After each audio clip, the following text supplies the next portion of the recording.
I think it just so happened that I was born into like a Hindu family, like a Tamil Brahmin family. So it's like a family of priests traditionally, and which happened to be Hindu. Okay. And so, yeah, I didn't really apply too much mind to it at all. But I have a question. So at any point, having found yourself there in the world in a Tamil Brahmin family, did you ever consider any other spiritual practice? Actually, no, Adrian, I didn't. I think in part because in part I think because Hinduism kind of offers a lot of let's say latitude to find oneself, and I didn't particularly see the need to look at other practices. I have been, of course, I have visited, I have seen, and been, but I've never been kind of an active seeker, and I've never been let's say motivated enough to kind of actively pursue some other practice or some other form of religion. Well, then you can vicariously enjoy Arkady's seeking experience over the next year and a half, because I would totally love to. So one of the requests was going to be that as this kind of journey goes forward, I would totally love to kind of listen in or understand the experiences, because it'll be a totally new thing for me as well. Well, I'll just say to you now, if Arkady were a Jew, he would be having a bar mitzvah to observe his 13th birthday, because bar mitzvah means a follower of the rules. And, okay. And the idea is that when you're 13, you're morally aware enough that you can follow the moral rules. Even if you're not fully an adult, you're capable of reason and ethical sense. And so he's not Jewish, so he'll have a kind of party, and that'll be in January of 2016. And so it'll be similar to a Jewish bar mitzvah in the sense that he'll have to talk about what this process was like. So we'll make sure that you get an invitation, and maybe you can make it to the United States then. Actually, that would be fantastic. Incidentally, had he been born into like a Hindu Brahmin family, about this age or maybe kind of a little bit later or even earlier, he would have been kind of wearing like a sacred thread. Which is kind of in a sense it's called being born again, or like a coming of age, where you essentially start observing certain practices, and the fact that you wear this thread essentially indicates to the world that you're trying to follow certain practices as well. So at least in the Brahmin caste. One of the things that's fascinating for me as a sociologist is that there are these very clear resonances among cultures. Mm-hmm. Yeah. Uh-huh. Okay, and I think especially between the Jewish... I'm so sorry. Arkady, you were about to say something, I think. Yeah. Why do you think who do you think? Who do you think the most important god is in the Hindu religion? Between Rama, Vishnu, and just Shiva. in the Hindu religion. Okay. Okay. So firstly, that of course the Hindu pantheon has multitudes of gods, right? And they all have a place. They all are important. So let me tell you kind of from my background, there's first of all there's kind of three main gods in this whole kind of millions of gods. There's one which is kind of the god of creation, who's supposed to create the world or create processes or just create things, basically. There is a god of maintenance, and that god of maintenance is called Vishnu, and there is a god of destruction called Shiva. And actually, when you say Rama, Vishnu, Shiva, Krishna, etc., Rama and Krishna are both supposed to be kind of avatars of Vishnu, or at least that's what kind of that's what the stories say. That Vishnu had many avatars who would come down to the world at different points in time when the world needed it, and Rama and Krishna are both avatars. And so essentially, Vishnu is kind of the god of maintenance, and Shiva is god of destruction. And there's a god called Brahma, who's the god of creation. So I was actually born into a family that primarily kind of believed in the god of maintenance, that is Vishnu, and so it's all about abundance and wealth and kind of maintaining things, doing what it takes to maintain the world, basically. And I'm married into a family which is Swaminathan's family. My husband's family is I mean, everybody follows every god, but they primarily kind of follow the god of destruction, which is Shiva. And in a sense, it also means kind of destroying barriers and destroying ego and kind of destroying those kinds of things. But they follow that. So I kind of, I don't have a particular important god. If you come home sometime, Arkady and Adrian, and whenever you come, you'll see kind of this place where we have, idols and pictures of many, many gods, including the god of creation, including the god of maintenance, the god of destruction, and just many others. So no one particular god. I would say in our house, one of the, I don't know of whom he's an avatar, but we feel a strong affinity to Ganesh. So Ganesh is actually supposed to be like the son of Shiva. Which is the god of destruction. And Ganesh is also supposed to be a particularly easy god to please, and also kind of very good for auspicious things. So typically, when new things are started, new ventures, new businesses, just any, a marriage or get into a new house. People propitiate Ganesha because Ganesha gives very easily. So, I mean, all these gods are supposed to have attributes and traits, right? And so Ganesha is the one who people go to for starting new things. And it's a very, very popular god here where we live, Swami and I, in Bombay, in Maharashtra. So, yeah, you will see a lot of Ganeshas as well. And I like that god too very much, actually. Okay. Thank you. You're welcome. So, what do you like about Hindu culture, and how would you describe it? So, I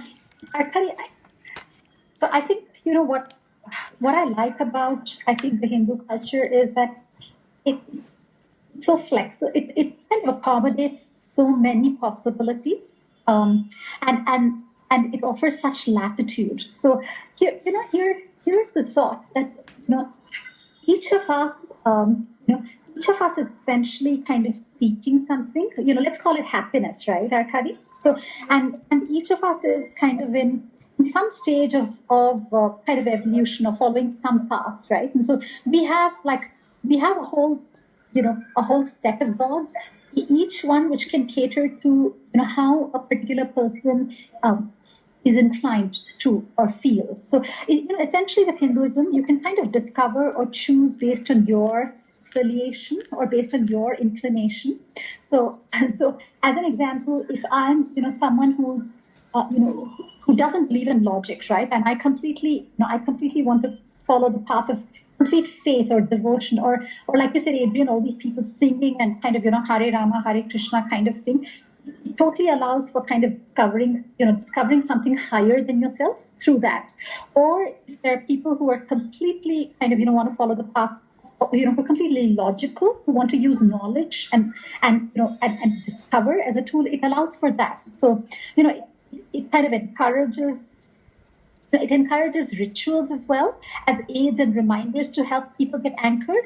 But it also encourages kind of, chucking or dispensing all these rituals and aids, when one is kind of a little firmer or a little more grounded. So it's got all this, it's got all this kind of latitude of tools and things. So as an example, it says that the whole world not real, it's an illusion, right? It's Maya, because things come and go. But it also encourages that everything in this world, every object, every person, every incident, you can use it to grow yourself. So essentially, just depending on one's capabilities or one's own internal makeup, if I can call it that, or inclination, it accommodates and provides for tools for growth. And I like that. I like the fact that it factors in that we're all completely different, and yet each one of us can use, can use some facet or some aspect of it, or even in different stages of our life, can use different facets or aspects of what kind of Hinduism has to offer to grow.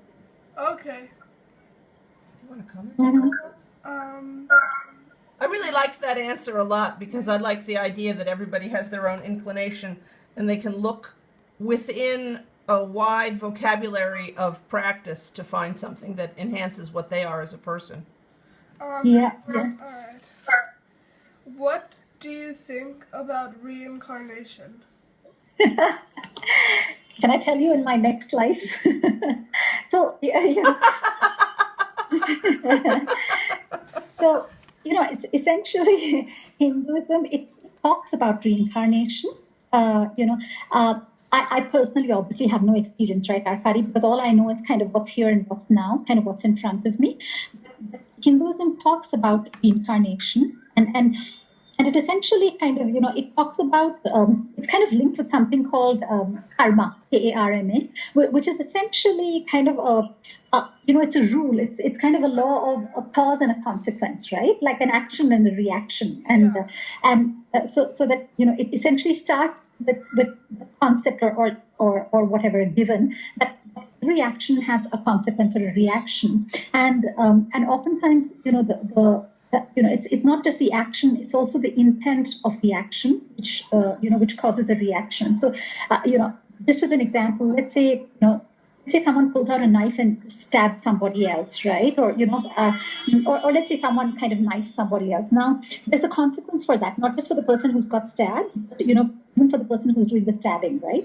And this consequence is not just in the physical world, not as in kind of, the cops, the police come to take someone away, but it's also in what we call the world of karma. So, and that consequence kind of depends upon the intention. So if the intention was to, stab someone and hurt them, the consequence is one. If the stabbing and hurting was an accident and it was absolute carelessness, there is still a consequence, but the consequence is something else. Or if it was in self-defense, the consequence is something else. So essentially, kind of these consequences, actions and consequences, they create something called karma. That's part of the theory here, right? Yeah. And so what it says is that most of us are kind of as we go through things, we intentionally or unintentionally, we create karma because we're doing things we don't kind of fully comprehend, we're not aware enough to fully comprehend the consequences of what we're doing. So essentially, we're building up kind of all these karmas.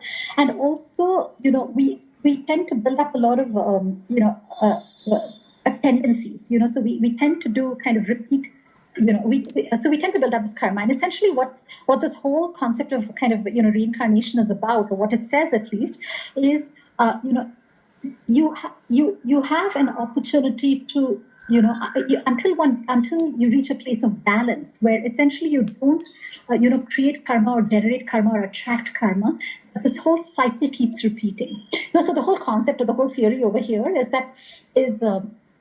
it's like one of these games that you play, right? You get chances over and over again. The backdrops may keep changing, the people may keep changing, but you're carrying certain points with you, which is called karma, basically. And until you reach that place of balance, or until you reach that kind of a neutral place where no karma is created, you repeat the circle or the cycle of life again and again. So reincarnation in this whole concept is essentially kind of like another chance, or a repeated opportunity to work out karma, or like taking an exam over and over again until you pass. So that's the theory of it. What I think about it, I believe it, but I don't have any proof of it, Arkady. I don't know it. I don't know it as an experience within myself at all.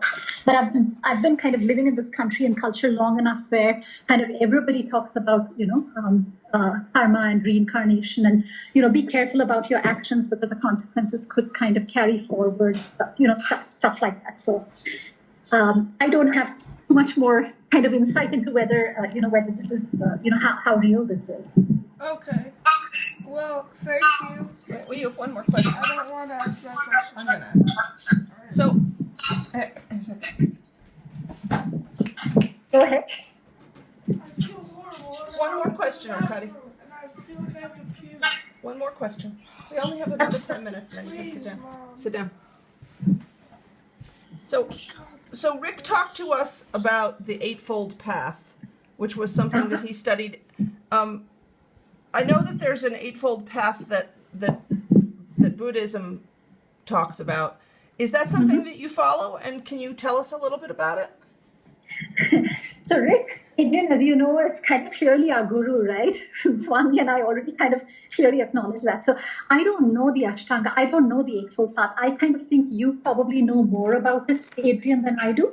I'll tell you what what I know kind of from Isha Yoga. Adrian, you haven't been haven't yet kind of met Sadhguru, right? Or been to any of these? No, I haven't. Although I've read some of the books that Rick has come back with, and the type of yoga that I do is Ashtanga Yoga, so it talks about the other 7 paths. But I've mostly just done the physical asanas. Okay. So essentially, when in Isha, how Sadhguru kind of introduces yoga is, he says, he actually starts with a question at the beginning where he talks of God, and he it's like a trick question. He says, "How many of you believe in God?" And kind of many people raise their hands, and then he says, "How many of you don't believe in God?" And many people raise their hands, or some people raise their hands, and then he kind of asks a follow-up question. He says, "How many of you believe you have 2 hands?" And that sounds like a weird way of asking a question, right? So, some people raise their hands, but they find it kind of very funny. And then he kind of says, "Do you believe you have 2 hands, or do you know you have 2 hands, right?" And the fact of the matter is that you know you have 2 hands. And then he kind of goes on to say that the truth of the matter is that those of you who say you believe in God, and those of you who say you don't believe in God, neither of you kind of have the honesty enough just to say, "I don't know." And then, he says that actually what if you start working with that and kind of leave the rest aside, you can find truths or balance much easier. And he kind of goes on to say that what you really know is that you have a body, right? That's kind of pretty clear to you. What you do know is you have a mind, because you're thinking or you have thoughts. What you do know is you have emotions, which are kind of which you feel, but which are kind of also connected with the mind. And what you sense or what you have is energy, because you can see the difference between you and kind of someone who's dead, or you can kind of feel the difference between you and your low energy and high. And essentially he says that if these are aligned, forget about the rest, you can kind of achieve a lot. If these are your body, your mind, your emotions, and your energy, if you can get them in alignment, you can kind of you can break a lot of barriers, or you can do things that kind of seem almost like superhuman. But if they're not aligned, you're perpetually scattered. You're kind of you're trying to gather yourself. So essentially, what Isha teaches is processes to align these. It teaches the physical asanas, but it also teaches what's called pranayamas, which is essentially the breath, right? So how different exercises or different patterns of the breath, to kind of to work with the energy, and also teaches a simple form of meditation. So it combines these 3 and puts them into kind of simple daily practices. So that's kind of what I do, the Isha yoga practices. And I think it's the same, Adrian, as what you probably do in the asana side. I think all of it basically stems from the same yoga. So I've seen variations of this before. It's just a package of asanas, kriyas, pranayamas, and meditation. Thank you. That's so fascinating to me. Arkady is he isn't feeling well, so I'm gonna let him get off the call, and we'll follow up with you with some emails and conversation back and forth. Sounds good. And I'm sure Swami will have a completely different take, Adrian, as you always know. So I'm sure once he's back, he'll catch up with you as well.